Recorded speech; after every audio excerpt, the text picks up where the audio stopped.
Madu saya aja. Madu lain saya tak mau terlibat lah. Dah masuk dah ni. Campur main masuk mata. Madu saya aja. Ingatlah madu saya aja. Madu lain saya tak mau terlibat lah.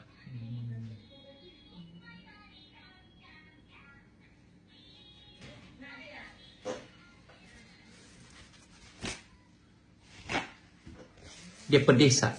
Pedih ya? Dia pedis tak?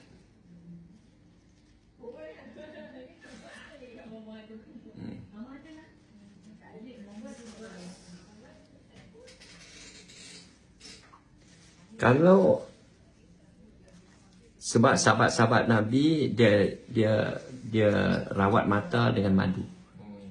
Sahabat-sahabat Nabi. Madu saya tahu, madu lain saya tak semua lah. Kalau saya nak ceritanya, kalau abang berani, silakan. Sehari sekali ke, 2 hari sekali ke, cuci, repair mata. Di samping makan untuk rawat dalaman. Rawat dalaman lah. Mana nak tahu nak jadi rezeki. Tapi matanya sangat-sangat sensitif. Saya cerita tentang madu saya saja. Saya ambil madu lain pergi bubur. Saya tak mau. Sebab madu orang ni saya tak tahu status dia macam mana kan. Jadi saya tak mau komen madu orang lah. Kalau madu saya berani bubur. Saya berani bubur. Sebab sahabat-sahabat Nabi dia rawat mata dengan madu. Lepas pada tu Profesor Steven Stiglitz, Jerman, dia ada klinik dia, semua benda dia rawat dengan madu. Termasuk mata. Malahan dia cipta satu suntikan. Suntik madu masuk dalam mata. Jadi dia Kristian. Tapi bila dalam slide waktu dia buat penerangan tu, keluar surah An-Nahl tu. Madu lebah ni penawat pada manusia. Dia Kristian. Percaya tu. Jadi kalau kak berani, kalau abang berani, buat macam tu lah. Cuci mata. Bubuh dalam mata. Bubuh macam ni lah. Tapi dia pedih lah sat. Dalam 1 minit, 2 minit.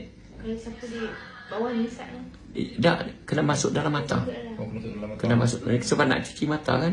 Bila kita klik tu, dia masuk, dia akan masuk ke belakang dan sebagainya. Cuci lah. Saya tunjuknya, saya berani madu saya. Madu lain saya tak mencampur. Kalau berani silakan. Kalau buat tu sikit je lah. Sikit dia, ambil sikit lah. Ambil sikit, bubur. Dia pedih Dia pedih. Ni pedih ni. Dia pedih. Lama-lama hilang lah. Dalam 1 minit hilang.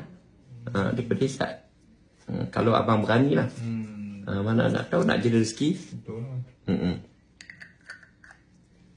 Bukan apa, saya ni mak rempit ya. Ilmu tak ada. Nak belajar yakin dengan janji Allah. Jadi kita test sendiri. Nak belajar yakin. Kalau berani lah.